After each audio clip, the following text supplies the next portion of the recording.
algunos aportes latinoamericanos a la crítica de la filosofía moderna y al mismo tiempo, si es que puede, me gustaría escuchar unas críticas de parte suya al módulo y cómo este fue llevado.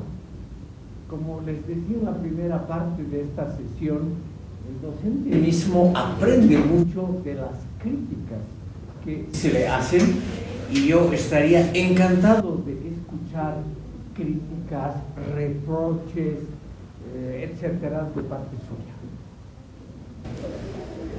Primero veremos, estimado público, por qué esta crítica a la filosofía moderna es hoy en día importante. Para todo esto yo les recomiendo un libro que es una especie de puente entre tres culturas, entre la cultura moderna de la Europa occidental, la cultura rusa, sobre todo la cultura que se opone al racionalismo, y los problemas actuales que tenemos en la vida cotidiana. El autor es Isaías Berlin, es una persona nacida en el antiguo imperio ruso, en ese momento Letonia, que hoy es un país independiente en el Báltico, era parte del imperio ruso. Y este señor, exiliado en Gran Bretaña, se ha convertido en uno de los pensadores actuales más importantes. Y él nos explica por qué la filosofía rusa es todavía importante hoy, pese a que a muchos les parece una filosofía de segunda calidad, influida muy poderosamente por motivos religiosos, escrita como literatura y no como tratados científicos de filosofía, etc. Y él nos dice porque el ser humano y los pensadores pueden ser en el fondo divididos al calificarlos, al hacer una especie de taxonomía, es decir, de clasificación. Pueden ser los seres humanos divididos en dos grupos, como les he puesto arriba en la pizarra, entre zorros por un lado y erizos por otro. El erizo tiene también el nombre de puerco espín. ¿Cuál es esa diferencia en el pensamiento entre los seres humanos que se parecen a los zorros y aquellos que se parecen a los erizos? El zorro sabe muchas cosas. El zorro es astuto, sabe cazar a sus presas con un mínimo de esfuerzo y un máximo de uso de lo que podríamos llamar la astucia animal, que consiste en hacer el esfuerzo más pequeño para alcanzar el resultado posible más grande. Para ello, el zorro tiene que saber mucho de muchas cosas, pero sin ser un especialista en nada específico. El erizo o puerco espín, un animal muy desagradable, un animal que se puede inflar además en situaciones de peligro, que tiene unas especies de púas para defenderse, de modo que uno se hiere al tratar de agarrarlo o morderlo. El puerco espín sabe una sola cosa: no tiene astucia, solamente conoce una forma de defenderse, que es inflarse, porque él sabe una sola cosa, pero esta cosa que sabe es la grande, la decisiva, la única importante. Entonces nos dice Isaías Berlin, se puede clasificar a los pensadores y literatos del mundo entre los que saben muchas cosas, son astutos, son partidarios de un pluralismo ideológico y cultural, y aquellos que son los dogmáticos, los que saben una sola cosa y tienen una manera de defenderse, pero esa una sola cosa es muy importante y esa forma de defenderse elementalísima, inflándose, o sea, dándose aire uno mismo, también en el sentido metafórico, dándose importancia uno mismo, es una forma efectiva de defenderse.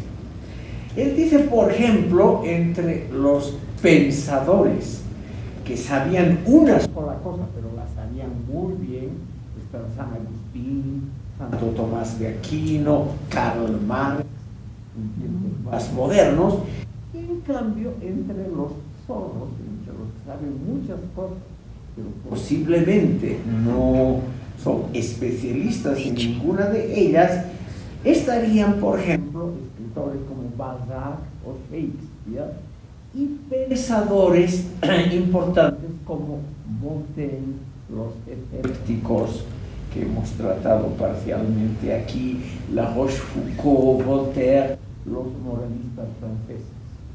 Que para los rusos todas esas tendencias son superficiales, frívolas.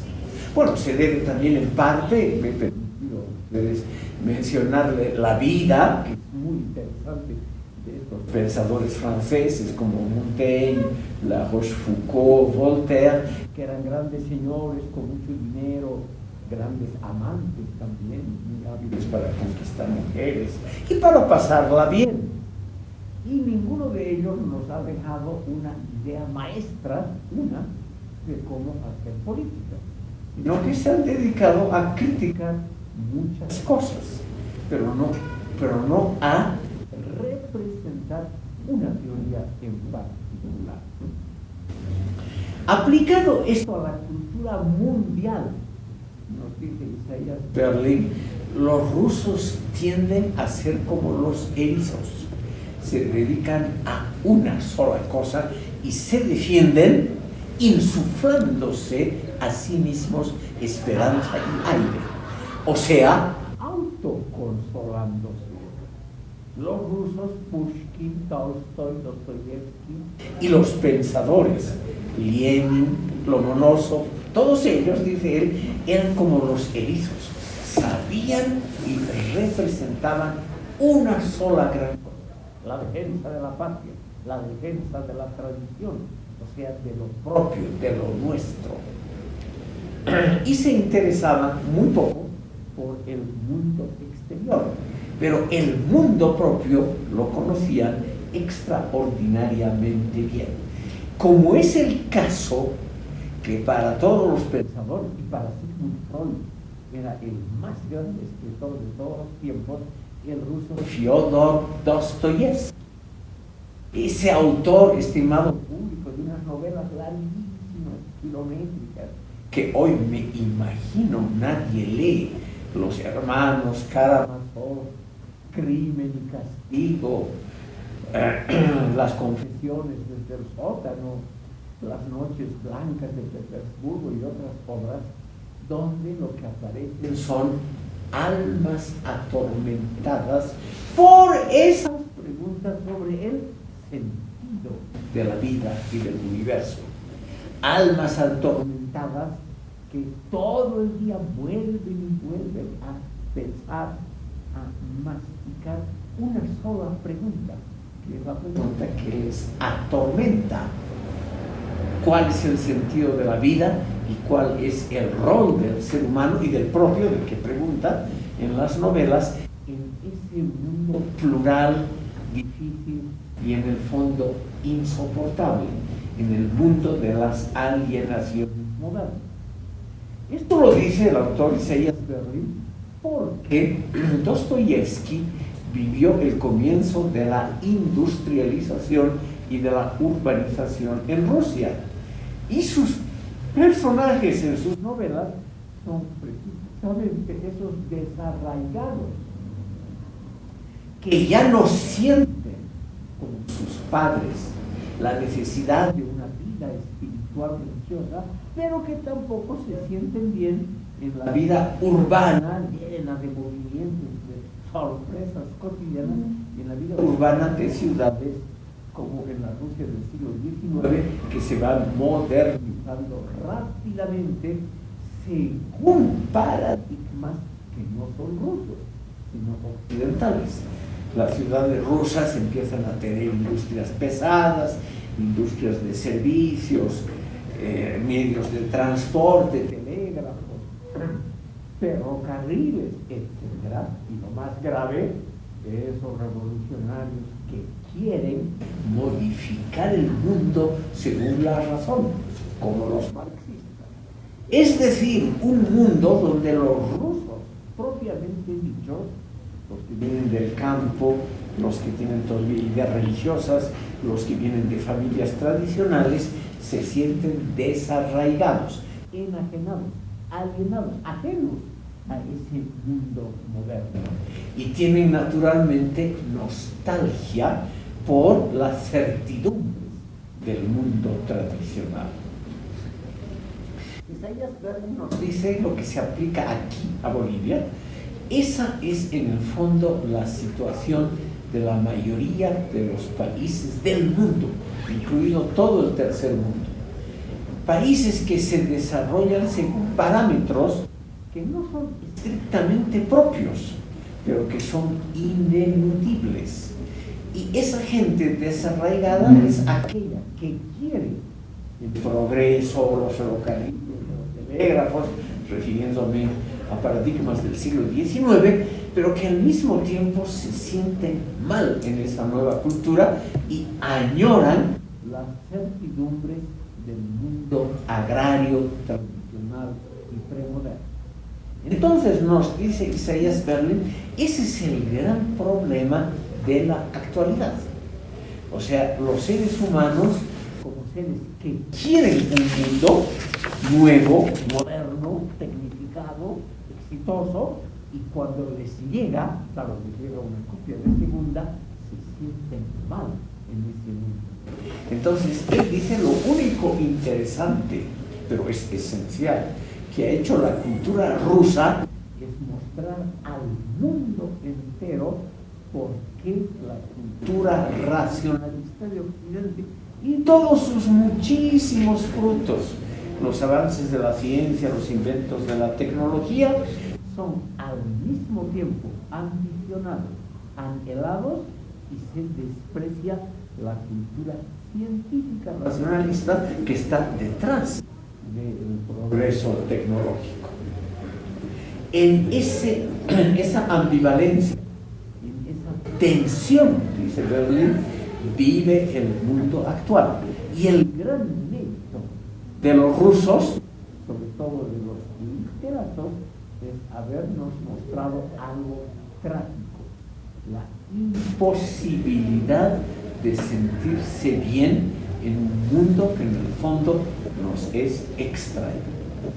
Es por eso, estimado público, que yo les muestro esto, porque en el fondo es una crítica a la filosofía del racionalismo y a sus frutos tan curiosos que han surgido de él. Quiero mencionar simplemente, por falta de tiempo, lo más monstruoso. El racionalismo y los progresos de la ciencia y de la tecnología también sirven para inventar la bomba atómica, la magnífica, en términos técnicos, administración de los campos de concentración en Alemania y en la Unión Soviética, y todas las alienaciones modernas que se han desarrollado en este mundo híbrido. Quiero simplemente decirles que esta preocupación, por ejemplo, por los campos de concentración, es una preocupación muy importante en la filosofía moderna. Una de las más importantes pensadoras actuales, Hannah Arendt, ha publicado ese hermoso libro que yo recomiendo a ustedes, porque al mismo tiempo es una gran obra literaria, que se llama Eichmann en Jerusalén, la banalidad del mal. Este libro nos muestra, estimado público, que personas con una formación racionalista, como Eichmann, un campeón para organizar, por ejemplo, problemas de tráfico, etc., que personas así, imbuidas de la ciencia y de la administración modernas, pueden ayudar a crear un infierno humano como eran los campos de concentración. Sobre todo los campos alemanes, y en eso la Escuela de Frankfurt comparte la misma opinión, los campos de concentración alemanes, donde murieron 6 millones de judíos completamente inocentes, son la demostración a lo que puede llevar el racionalismo y la técnica si están eximidos de una reflexión crítica, religiosa y humanista. Porque los campos de concentración, lo diré en una sola frase, eran instituciones que con un mínimo de gastos y de esfuerzos, mínimo, y de personal de servicio, conseguían el máximo fin deseado: gasificar a los judíos en el mínimo tiempo posible. Y en eso realmente los campos han sido extraordinariamente eficientes. Reitero, mínimo de esfuerzos y de insumos, por ejemplo, mínimo de guardianes, etc., y máximo de resultados, 6 millones de inocentes gasificados sin mucha resistencia. Ese sería para muchos pensadores que critican la filosofía del racionalismo occidental uno de los resultados inevitables del racionalismo cuando éste se libera de principios religiosos, éticos y humanistas. Entonces, el mundo actual es un mundo donde el racionalismo nos muestra su cara más horrible, pero es una cara totalmente posible. Es una cara además que la vemos cada día. Aquí en Bolivia ya se ven algunos de estos fenómenos, como por ejemplo se ven en ciudades en la India, como Delhi, o en la China, como Beijing o Shanghai, todo el día, de todos los días del año, todos los años de la década, estimado público. Desde hace muchísimo tiempo no se ve el sol en esas ciudades porque hay una especie de campana de gases de todo tipo sobre la población, sobre la ciudad respectiva. Todo es oscuro, medio contaminado, medio feo, pero la población urbana goza de un nivel de vida que nunca antes había tenido.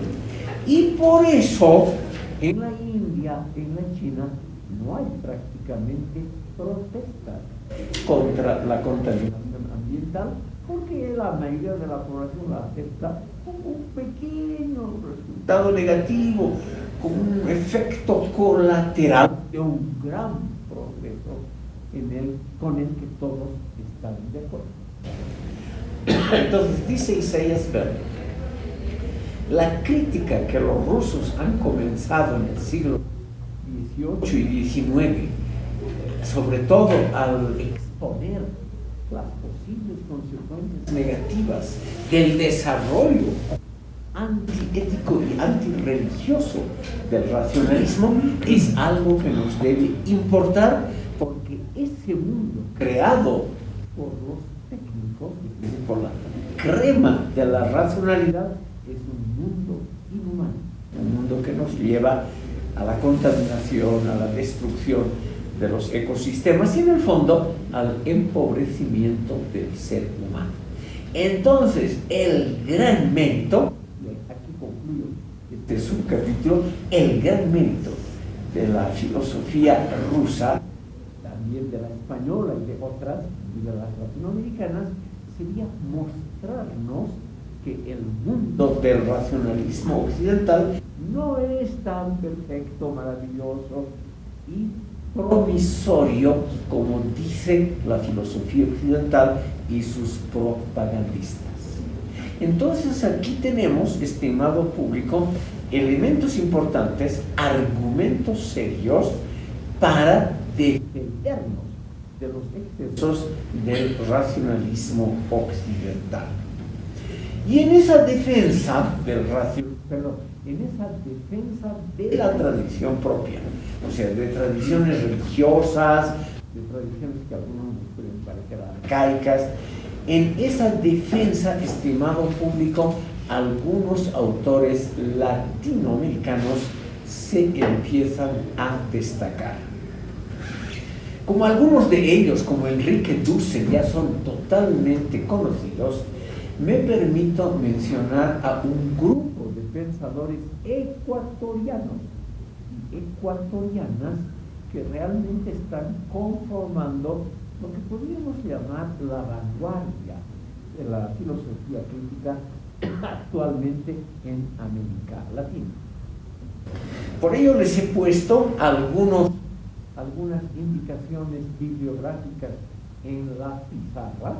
Por ejemplo, el libro de Patricio Guerrero, que tiene un título muy largo, Corazonar, una antropología comprometida con la vida. Miradas desde Aria Yala para la descolonización del poder, saber y del ser.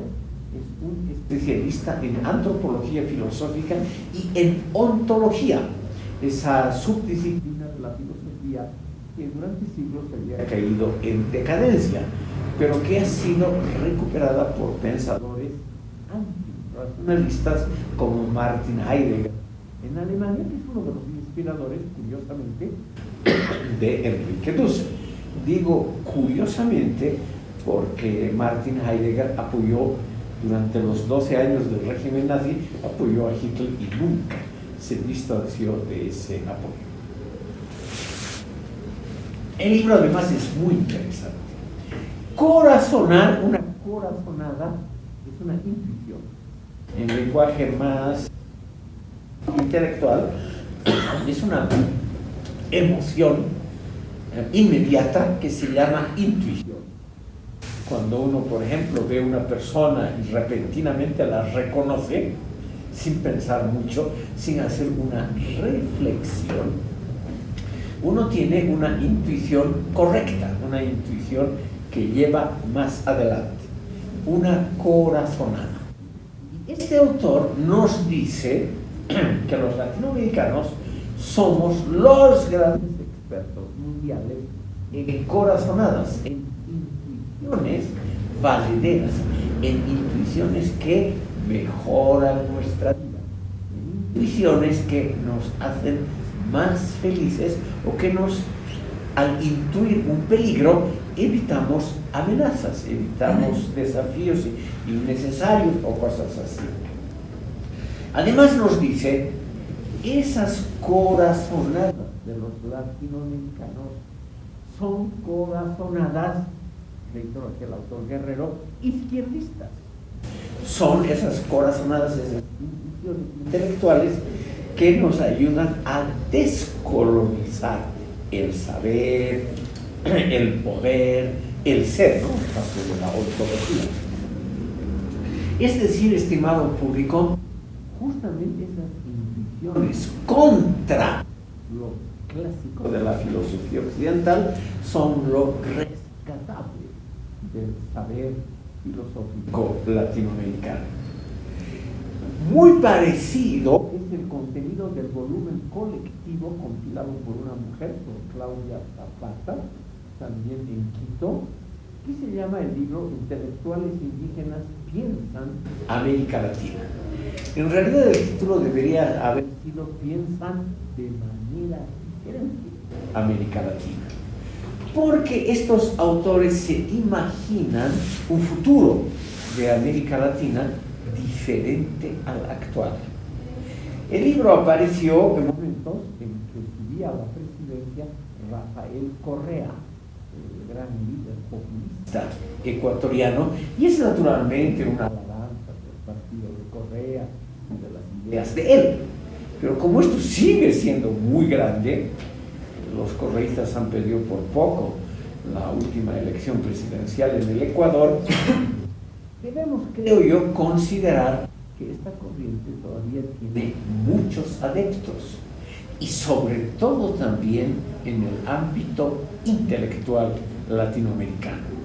Piensen ustedes en algo más o menos similar, más o menos, como es la filosofía de la liberación, que propaga hace pocas semanas Enrique Dussel, el pensador argentino-mexicano, que es muy similar, apoyado en esa mezcla hoy extremadamente popular entre Martin Heidegger y Karl Marx. O sea, marxismo mezclado con teorías irracionalistas como fueron las de Martin Heidegger, un pensador muy oscuro, muy confuso, que ha escrito las obras completas de él, las más amplias del mundo entero, 110 volúmenes. ¿Quién lee eso? Hay obviamente algunos especialistas que leen, pero eso significa, estimado público, para la mayoría del mundo, significa una especie de luz, de luminosidad.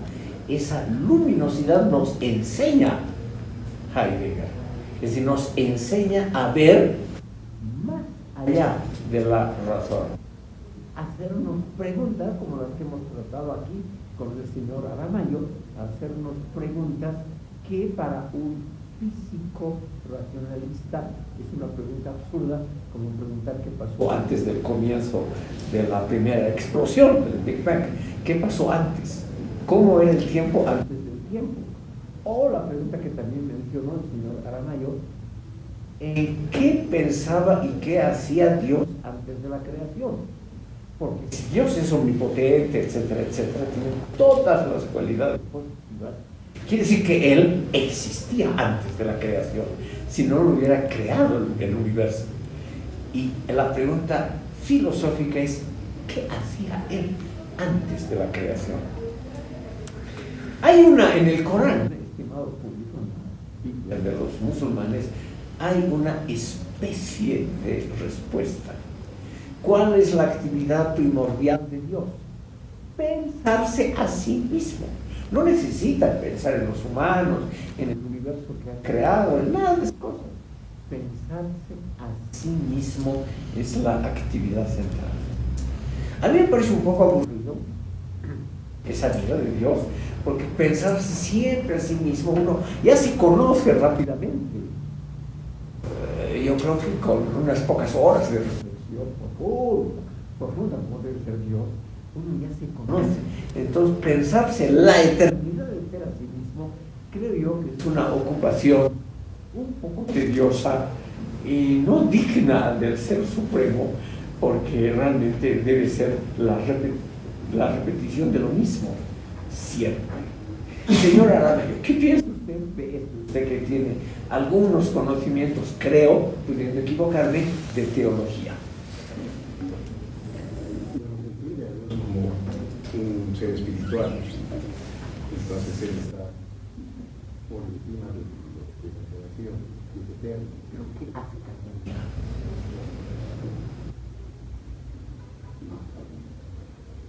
¿Pero qué piensan los maestros de teología sobre la actividad de Dios? Porque me imagino que estar por encima puede ser también muy aburrido, ¿no es cierto? Existen seres espirituales creados y alguna actividad de la tierra, pero no tendría una respuesta. Los femeninos, lo mismo, los ángeles, son seres espirituales creados, entonces, y existen pasajes en la Biblia en los que tienen diálogos inclusive con estos seres acerca de la actividad humana, pero no acerca de actividades propias.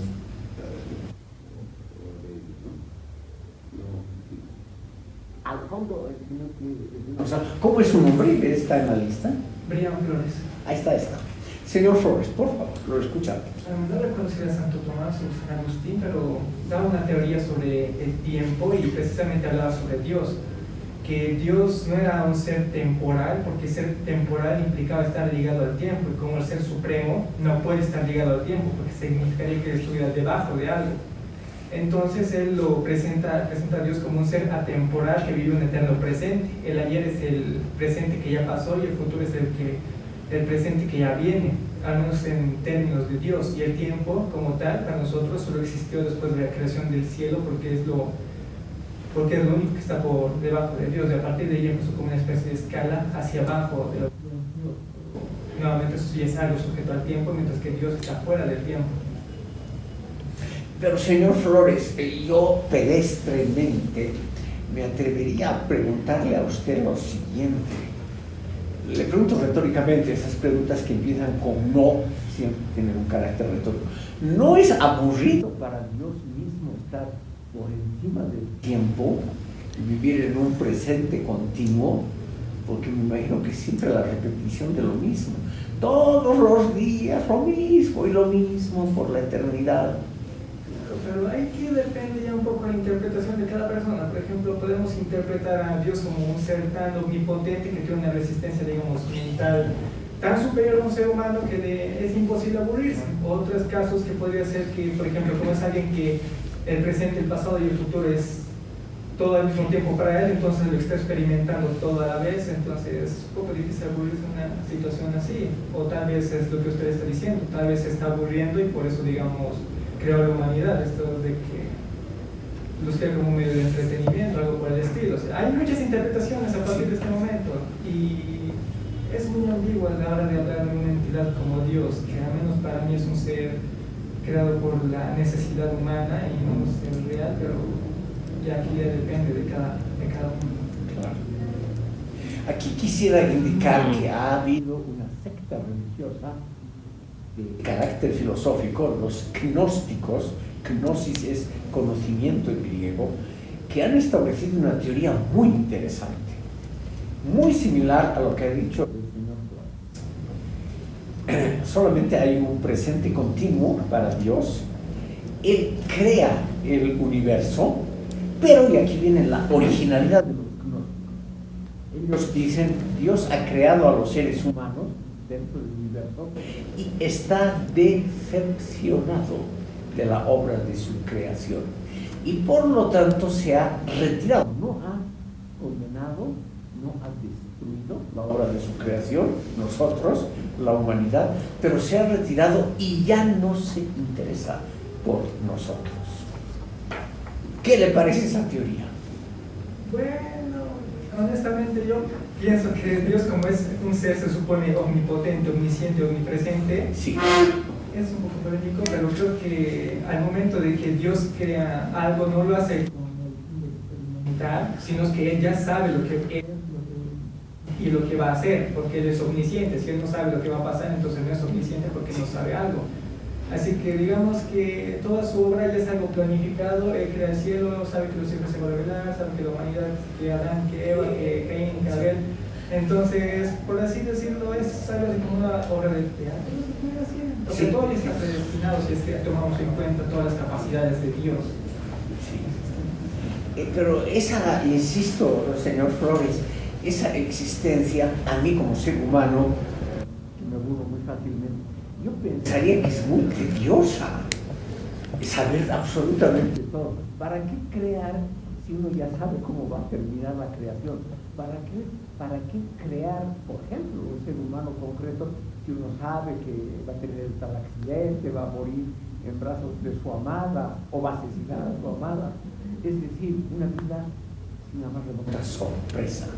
Esa es la razón por la cual yo soy ateo. Una vez que empiezan a decir estas cosas, ya la religión, Dios se vuelve más un tema interesante que estudiar, pero las respuestas no son totalmente satisfactorias, porque al final del día siempre les vamos a terminar dando características humanas, un ser que se supone que es superior al humano, y vamos a encontrarnos con estos problemas. Si Dios sabe todo, se aburre todo el tiempo. Es mi opinión humana, ¿no? Mi opinión humana me dice, esa vida es aburrida.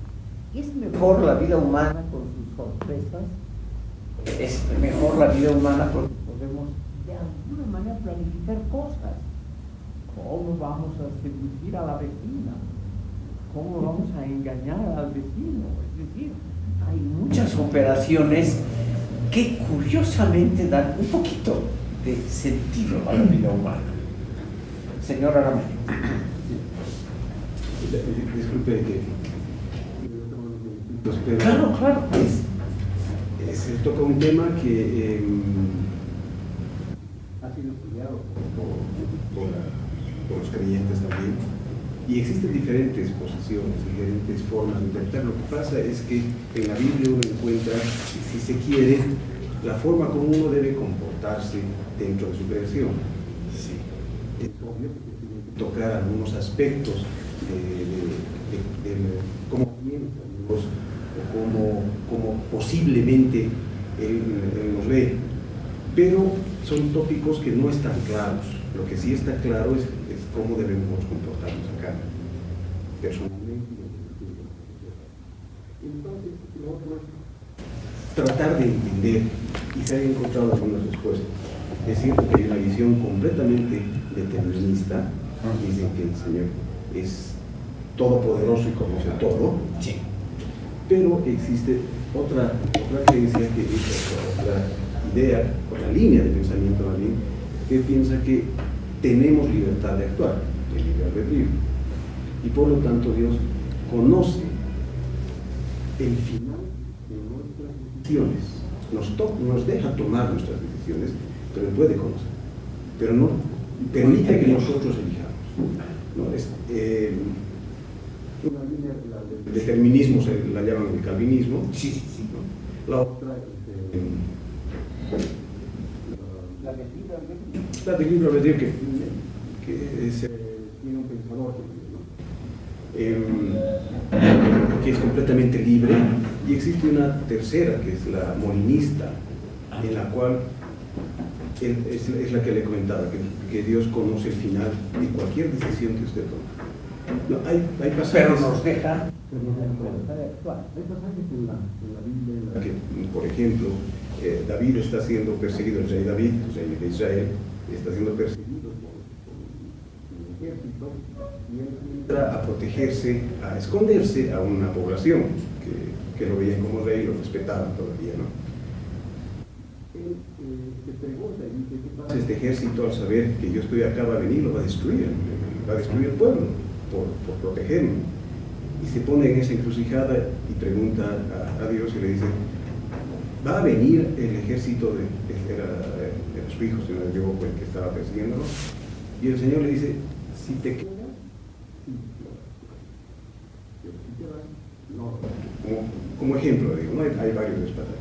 Entonces, déjate tomar la decisión, pero él sabe qué va a pasar independiente de cuál decisión que vaya a tomar. Eso no es el poder de omnipotencia. En algún momento él actúa, Dios actúa para que algo ocurra, pero son casos muy puntuales, muy particulares, con un propósito muy definido.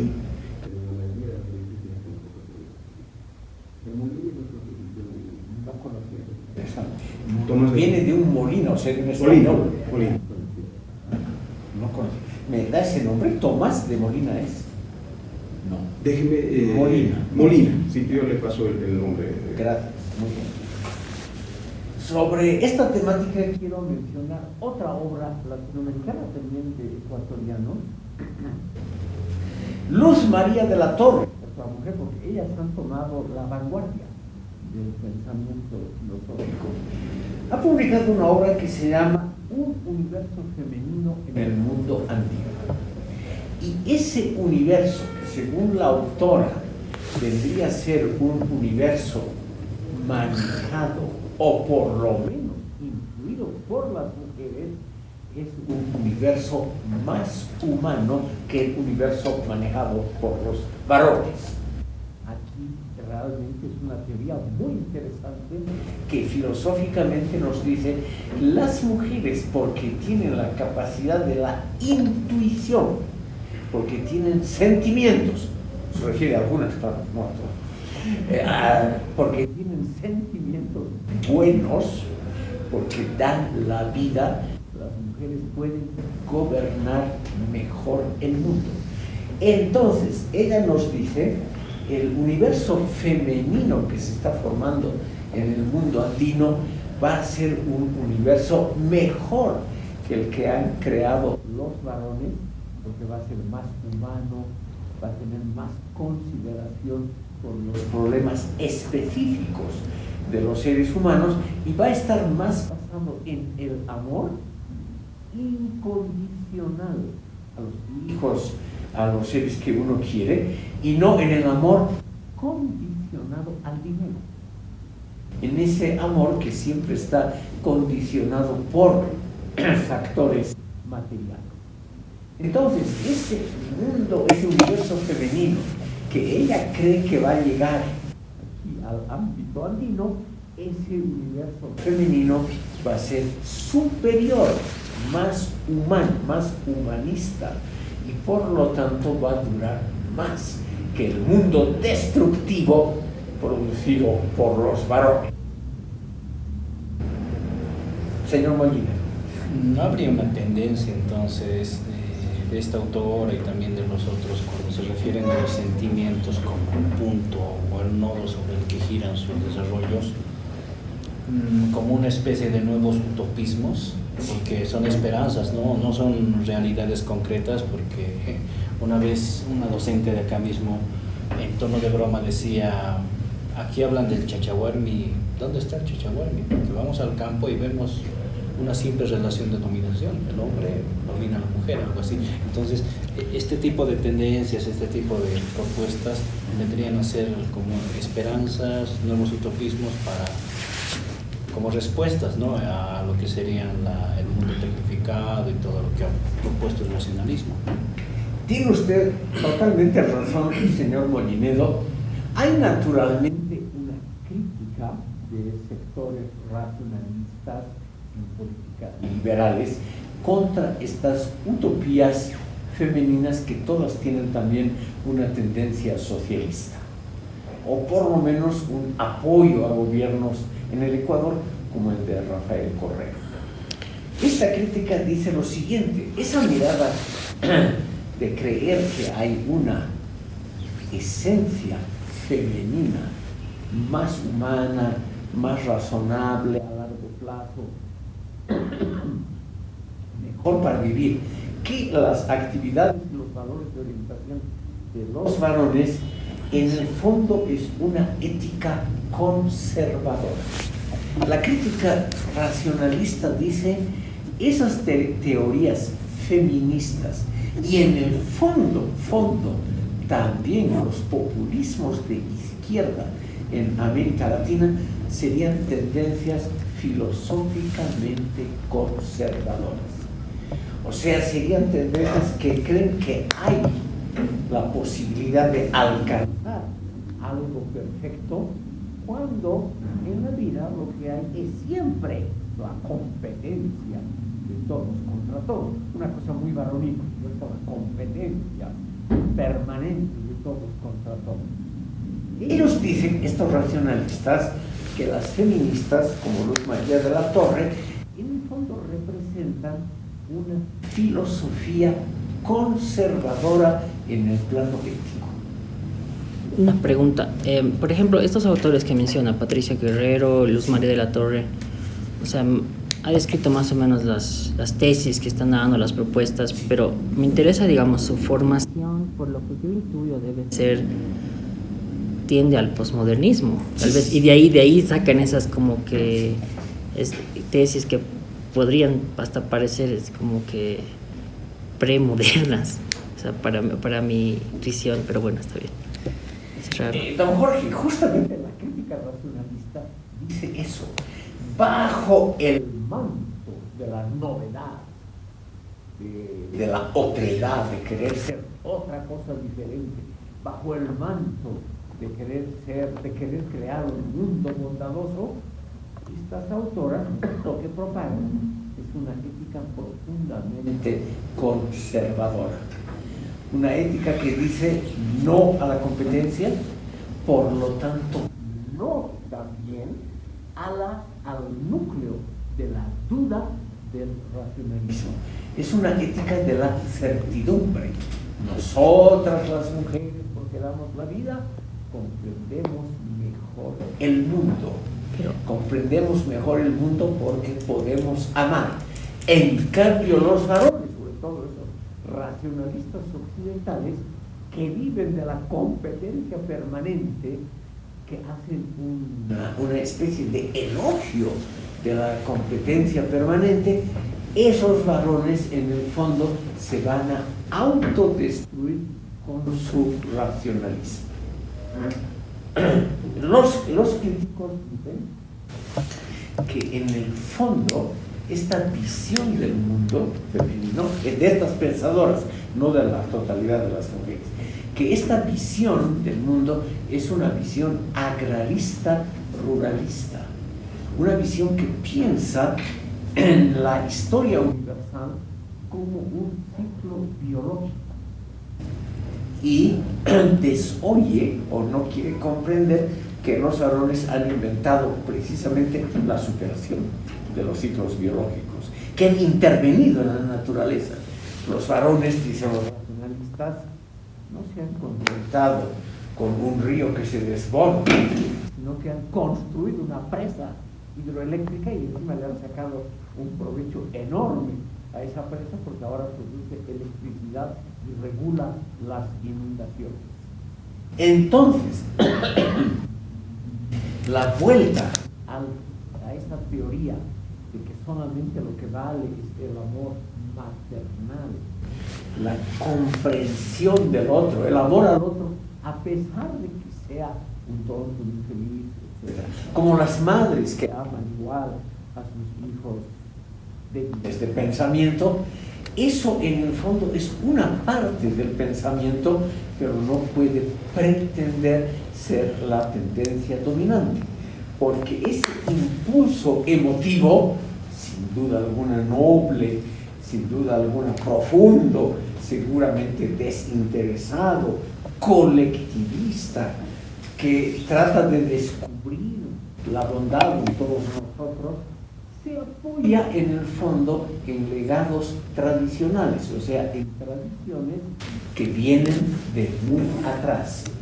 Y ese mundo, nos dicen los racionalistas, es el mundo premoderno, donde había un orden estricto, donde cada uno conocía su lugar en el mundo, su deber, y donde no había la aventura individual. La aventura individual significa que uno puede oponerse al mundo en que ha nacido. Uno puede oponerse o superar el amor de la madre y decirle: no, mamita, yo aquí no quiero ser campesino como el padre, yo quiero ir a la ciudad, quiero conquistar el mundo. Entonces, dicen los racionalistas, ese mundo, claro, tiene sus lados muy positivos. Ese mundo de bondad, ese mundo donde no hay grandes confrontaciones, pero es un mundo que no progresa, porque evita justamente la confrontación y la crítica. Yo simplemente les muestro, estimado público, los factores positivos y negativos de estas nuevas teorías que en la sucesión de Enrique Dussel se han vuelto muy populares en toda América Latina. Ahora, ninguna de estas autoras argumenta como Dussel, porque Dussel es realmente un pensador que ha conocido mucho mundo, que ha leído las cosas más diversas, hasta ha descubierto cuadernos de notas, no de ensayos para publicar, cuadernos de notas de Marx, donde Marx simplemente anotaba ideas y al borde también tenía ideas, digamos, originales, que no son muy conocidas. Entonces Dussel se precia de haber redescubierto aspectos no conocidos del marxismo. Y todos esos aspectos, según Dussel, serían aspectos que concuerdan con la ética del amor al prójimo, de la solidaridad entre humanos.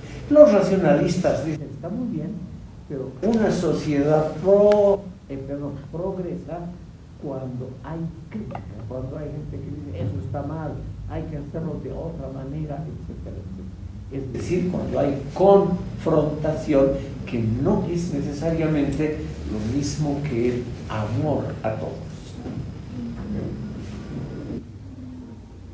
Este nuevo público, solamente les quería mostrar la enorme diversidad de respuestas que son posibles al tema con la que hemos empezado este módulo, que era la filosofía racionalista ese brillante comienzo en el Renacimiento. Y ahora, para terminar, en los pocos minutos que quedan, yo quisiera escuchar las críticas de ustedes. Y como no lo van a hacer así fácilmente, me permito preguntarle a don Jorge, ¿se aburre usted? ¿Se ha aburrido en este momento? Para nada. Ay, ay, ay. ¿No ha sido del principio al fin la repetición siempre de lo mismo? No. ¿Estás seguro? Bueno, no, más o menos a qué se va con eso de la repetición de lo mismo. Yo creo, pudiendo equivocarme, que he defendido la posición de los racionalistas. Sí. Y claro, en varios meses uno tiende a repetir el argumento del comienzo. O sea, la cualidad, la dignidad ontológica superior del racionalismo y del renacimiento por sobre las certezas de la Edad Media. Las certezas, con perdón, yo mismo, las certezas de la religión. O sea que hay un pensamiento superior, porque ese pensamiento conoce y critica las certezas de la teología católica, por ejemplo, que es como comenzó la discusión, esos pensadores que hemos tratado muy rápidamente, Giordano Bruno, Petrarca, Francesco Gala, etcétera, que de alguna manera empezaron criticando esas certezas de la teología y por lo tanto de la religión. Permite responder su pregunta. Gracias. En el sentido de una evaluación. Eso es lo que yo les pido, una brevísima evaluación, y yo aprendería si ustedes son duros y críticos. Es difícil ser duro y crítico con una clase de este tipo, de este nivel, doctor. Ay, no, yo creo que es muy mal. Porque en principio yo ingresé pensando, prejuzgando, de que se iba a exponer una visión del docente respecto de la época de la historia y del pensamiento que vamos a estudiar, ¿no? Que es la Edad Moderna, el inicio de la Edad Moderna.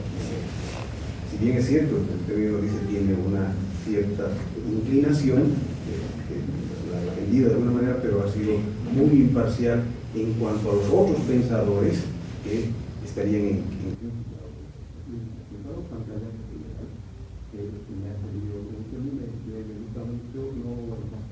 por el mismo pensamiento que tengo. Tengo que leer muchos autores que están en contra, porque así trato de entender qué parte es lo que no coincide, y usted nos ha permitido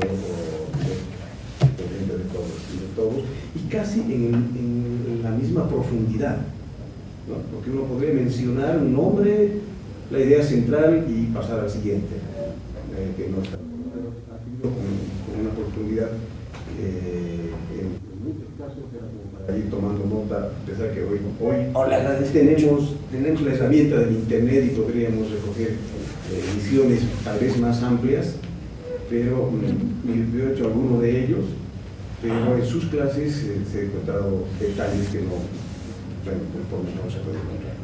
Entonces, de mucho valor y para nada, como decía Rufino, ni repetitivo. Muchas gracias,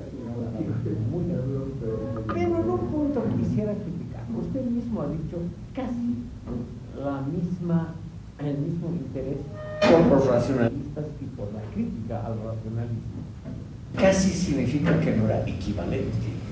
O sea, que había en mis exposiciones tal vez un sesgo pro-racionalista, pro-renacentista.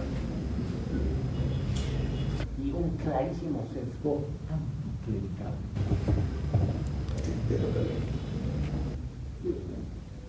Un filósofo pésimo para los nombres.